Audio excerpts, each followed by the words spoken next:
Hello 2K fans, it's Loshbomb here with my latest quest for the triple-double video. And in this matchup, my opponent's got a stacked team. He's a good player with some good guys, and even his bench is good. He's got Larry Johnson, Grandmama, guy that I start on his bench because he's got George McGinnis, one of my favorite players in the mode, starting at power forward. So I know that's going to be a challenge, especially if he knows how to use him.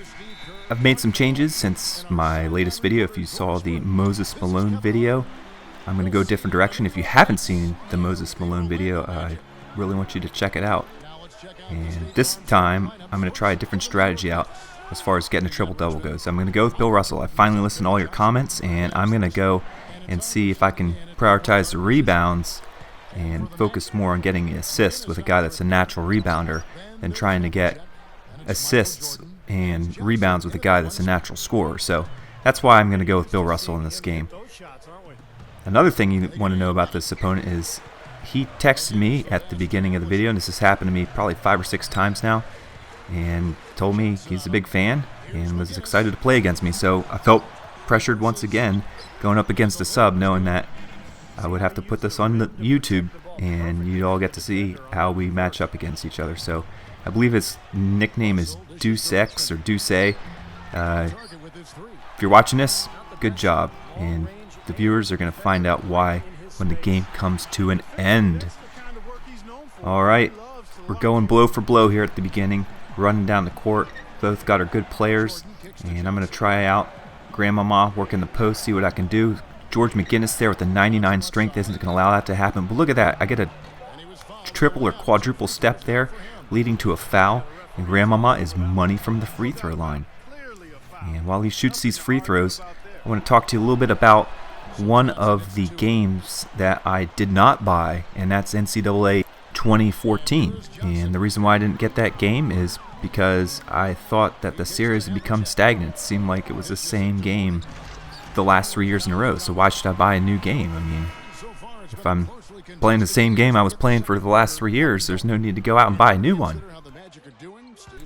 But I was curious, so I decided I would jump on to YouTube and check out some of the more popular football gamers and see how they thought the game was going. Now, the big wrinkle that they threw into the game this year was adding their version of my team. It's called, I believe, NCAA Ultimate Team.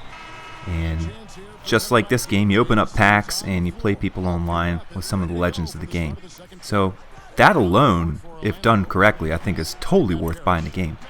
But I started looking at these guys playing their ultimate team modes, and it's a arcade-ish type setup. The thing with these basketball games is with 5-minute quarters, you're actually playing almost a half of a basketball game. With a football game, with 3-minute quarters, which is what they have in the NCAA Ultimate Team, at least the games that I've watched, they've had 3-minute quarters. You can take the ball and within like 4 or 5 snaps, run out an entire quarter. What that leads to is a dramatic reliance on cheese. So you can get an easy score, maybe 2, and pretty much just sit on the ball for the remainder of the game. I don't really like that. I mean, if you're going to play football, you need to have at least 5-minute quarters. And I think one year Madden actually went to 6-minute quarters for their online matchups, which is pretty cool because there's no way somebody can just get one score and sit on the ball and run out the clock. But that appears to be the case for the NCAA series this year, which I'm not a big fan of. Another thing about the NCAA series is the way the packs are done. Not only do you get the players, but you also have to get, I think, they're like these tickets that allow you to play with the players you get. So just imagine if you get some, rare gold legend like, Mitch Richmond that everybody wants to play with.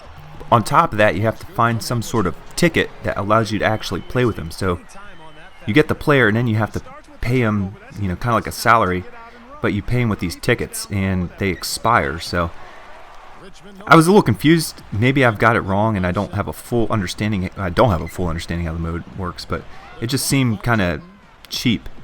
And then the other thing is you get like players that you can't fully use. So for example, you'll get, Allen Iverson, the rookie, Allen Iverson, the, second year player, Allen Iverson with the Nuggets, Allen Iverson the year they go to the finals, which is kind of silly in my opinion because what are you going to do? Put 6 AIs on your team? Well, I don't think you can do that. I think you can only pick one or the other. But what's the point in having a guy that is low rated? So the examples that I saw online were people that were getting like Bo Jackson, which you would think, if you know anything about football, at the college ranks, wow, this is amazing. I'm going to have one of the greatest players in the game. But it's like the freshman Bo Jackson. The guy has some rating in like the 80s, which blows my mind, because why would you want to play with one of the best players in NCAA football history but have him be a scrub? He's just going to get eaten up by some defensive linemen who you've probably never heard of, who just happen to be seniors. I don't know. I just think that the game, I'm sure there's plenty of people who really enjoy it, and they justify what the EA Sports did. But for me, I'm kind of a bigger fan of the way that they're running things here with 2K. But that's just me. But the gameplay is virtually the same as it's been for the last 3 years. So why would I need to go out and buy this game? It makes no sense to me at all. And I know other people are saying this is the greatest NCAA ever. They say that every year. They're going to say that about 2K if it's the same as last year. Next year, they're going to say it's the greatest ever. I mean, people are just going to say that because they get paid to do it, or maybe they just buy the game. They're loyal fans. To me, it's been the same game for the last 3 years, and it was a good game 3 years ago. It's still a good game now, but I'm not going to go out and buy it. So leave some comments if you've played NCAA and you think differently, and I'd like to watch your comments or some more videos about it. Who knows, maybe I'll end up buying it, but I'm the kind of guy that if there's a game I really want, I'm going to go out and get it the day of release, at midnight. Sometimes I'll even go out and find a way to get it early. I used to take pride in the fact I could always get Madden well in advance, like a week in advance. There are ways to do that. I'll make a video about that coming up, about how to get some of your games earlier than everyone else.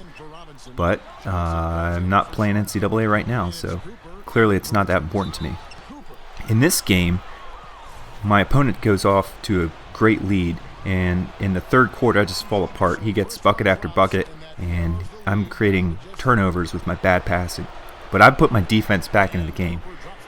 There's no way I'm getting a triple-double in this game with anybody. You'll see the stats at the end. It's just not close. But I got Michael Cooper in the game because he did a really good job of crushing my 1-3-1 zone, so I'm going to have to go to the 2-3 to stop his three-point shots. Hondo was on fire with tons of open jumpers that I just couldn't stop, and he is killing my zone. Luckily, I got Jerry West pop a three, take the lead, and it's not good. I don't know what I could have done better, so I'll just have to get another defensive stop and try it one more time. I've got Jerry West out there as my three-point shooting point guard, who can also play a little bit of defense. And I'm just going to get this stop here, and Jordan could have passed it, but it doesn't go in. I've got one last chance to tie the game up. Am I going to go for a 3, or am I going to go for a 2? I don't know. I think I'm just going to have to take my time. And I've found the more I can extend the shot clock, the better I can find somebody open. It's Jerry West for 3, and it's good. All right, 2 seconds left. I got a point lead. And if you've seen my videos before, you know I go man-to-man, press the shooters. Jordan gets the inbound, shoots it up, and it's good, and I lose at the buzzer. Jordan destroys me. Oh, I manually controlled Larry Johnson, and I just missed the block. Wow. Well, that was a good match. I thought for a while that I was going to get creamed, and thankfully, I was able to come back with that shot by Jerry West. And you see there's my block attempt. It's just not even close. And Jordan's going to make that shot. That's as far as the replay is going to go.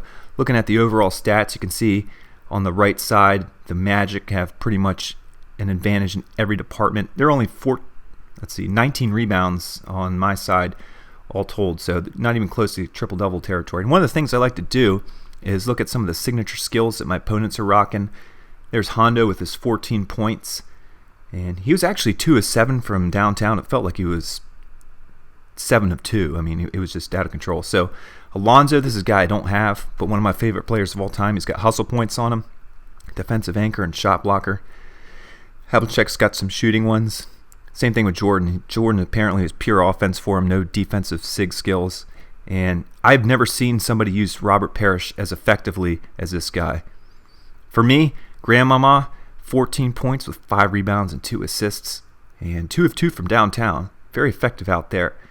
But Bill Russell, the guy I'm going to try and get this next triple-double with, he was about halfway there. He did have 4 steals, though, which were crucial at the end of the game. That's what got me back in the game, his defense. My hat's off to my opponent. It was a solid matchup, and if I've played you, drop me a line and I'll make a video.